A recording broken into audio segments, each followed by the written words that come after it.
Afghanistan, women has so many problems because the men, when they saw us, they thought it's shame for girls to ride bike.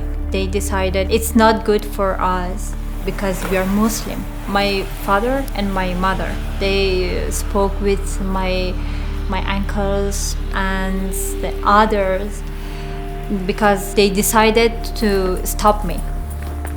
But when my mother spoke with them, and then they support me.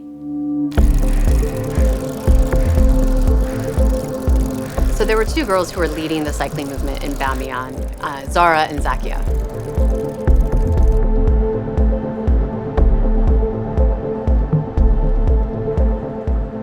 The two of these girls started riding bikes. They were teaching their friends to ride bike, not for sport at first, but simply to have transportation to and from school, just like their male friends did.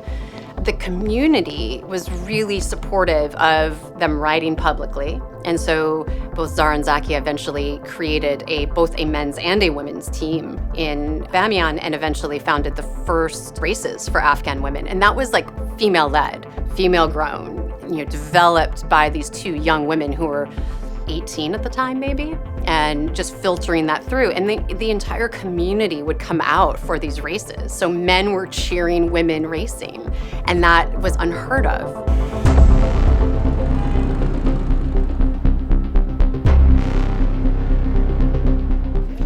The day Kabul fell, I was inundated with messages on social media of girls erasing their social media presence, burning cycling gear, burning diplomas, universities burning documents. And what it felt like was this complete erasure of Afghan women in society, self-identifying their own erasure at a time that they had achieved so much. In one day, we saw all of that go backwards.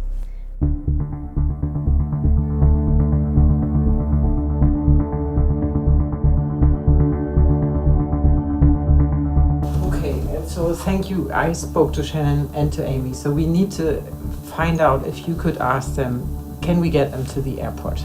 The Germans have apparently flights. I think we got them on the list.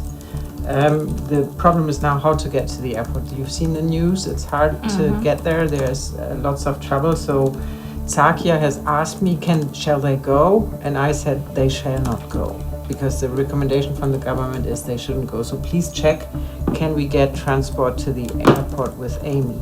On the legal side, have you checked? There's no cause for reunification of the family. So we checked, since they are not children anymore, there's not a possibility to use this option.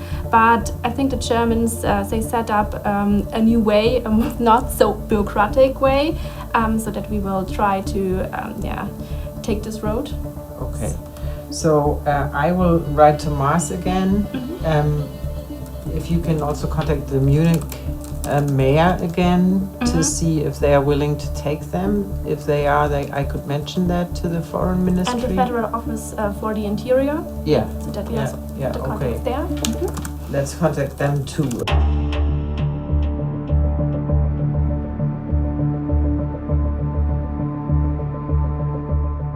I came to Europe by a sport program, and me and two other girls, we choose from all of Afghanistan. And then we went to Finland, and then Austria. And last night, I spoke with my mother back of the phone. She cried so much, and she told me, please don't come back to Afghanistan. And I asked why. She told me, I heard somebody wants to kill you. Please don't come back. If you can run out, run out. When I came here from Austria to Germany, all the way, I cried so much. And I don't have anything. I leave all things there.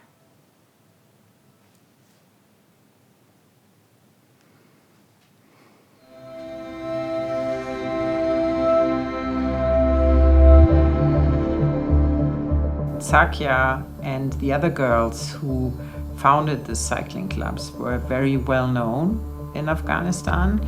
They used their athlete work for activism. And so Sakya's father in particular was known for allowing his girls to bike.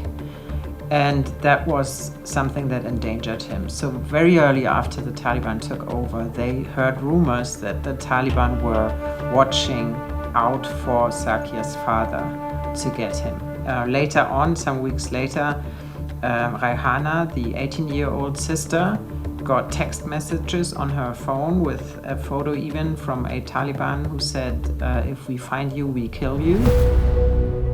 So pretty much from the beginning, I reconnected with Sakya, and I have been in contact with her every single day, multiple times a day, thinking that we would be able to get them out in a couple of weeks. And very quickly we saw that the chaos of the evacuation was never an evacuation for Afghans. It was a blockade. And Zakia's family was stuck, on the other side of this blockade, despite being from an incredibly high-profile family. That they are Hazara. They are, targeted and at risk. But we couldn't get them out for nearly 3 months. On that time, when bomb attack happened, my parents, my family, is near the gate of airport. But fortunately, they were in a home, just waiting for open the gate to enter the airport. When I heard that, I was so worried because I thought my family is on bomb attack, and your life is end. It is stop. And I remember her near hysterical the day that the airport closed, because I think every Afghan believed that was it. The airport's closed, and so everybody's going to walk away. And trying to convince her that, no, we're not done, this isn't over until we get your family out. They can't see this invisible team that is spread out across time zones that are working for their family. So over the weekend, we have set up an operations team in order to get the Pakistan visa and to cross the border. So with Amy's help, we have this team. We need to inform the family that someone named Red Monkey will call them, and he will say red, and they then need to say monkey, right? That's very important. Then they need to give this person their passports. He will procure the visa for Pakistan. And if we find an opening, we just let the team know and they bring them across. And so this morning, here, see what the Germans say, that Torkham seems open right now. So I give them a go. Okay, so tomorrow 4 a.m. is what they say. They will go from Kabul to Torkham Gate. And I just hope everything will work out fine. They will send a team on the other side, so just in case they can pass, they bring them to Islamabad. But they will also stay in the shadow watching them while they cross the border. If something goes wrong, they run up and get them back.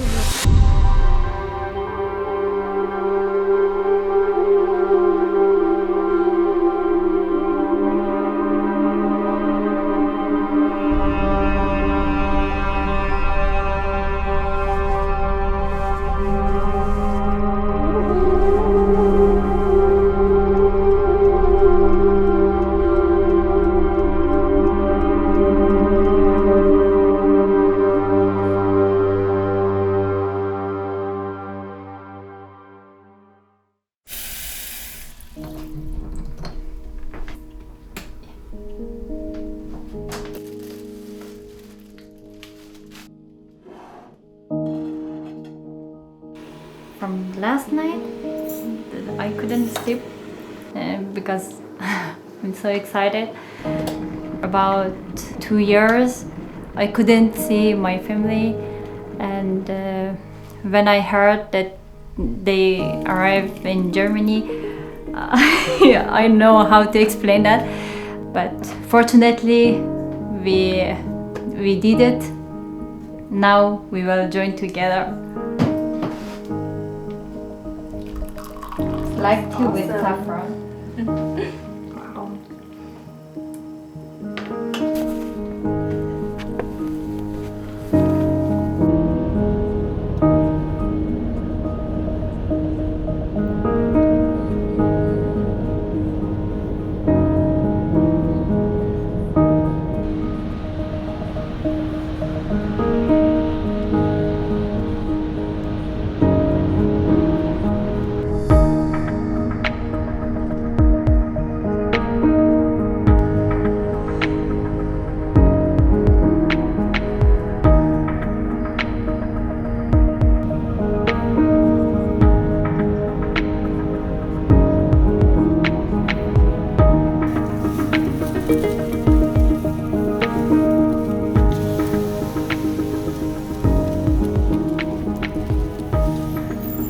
So.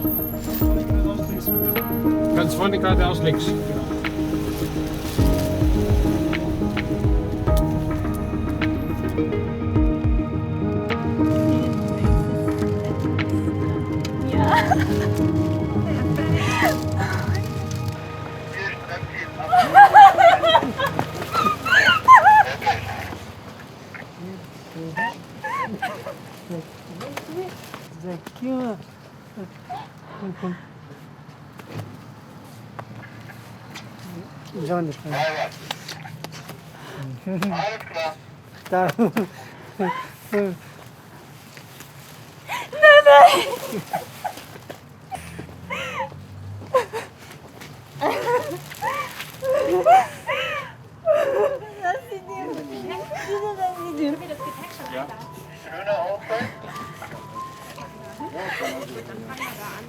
Also die kommen nie wieder.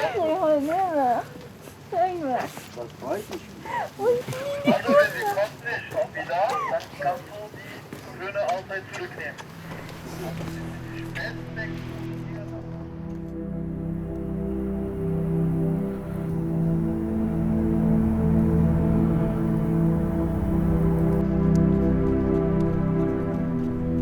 When this case came along, I felt that's one where I can make a difference, because I saw it was not about the law so much. It was about using all your abilities. Crisis management is one thing that I do in my daily work, and I knew how the people who do crisis management tick and how you can go to them and try to find practical solutions and ways to operate rather than just looking at the letter of the law. And I wanted to make a difference, and we have made a huge difference to this family. Their life has changed and their fate has changed. It is a very different story to be representing an individual at risk than a company.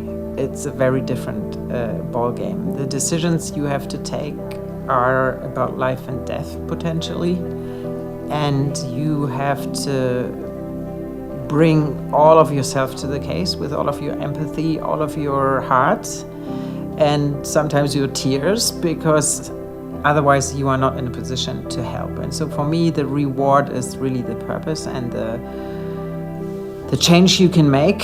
But also for Hogan Lovells, it is an experience that all of our people and our lawyers can have that is incredibly fulfilling if you bring back something to your society.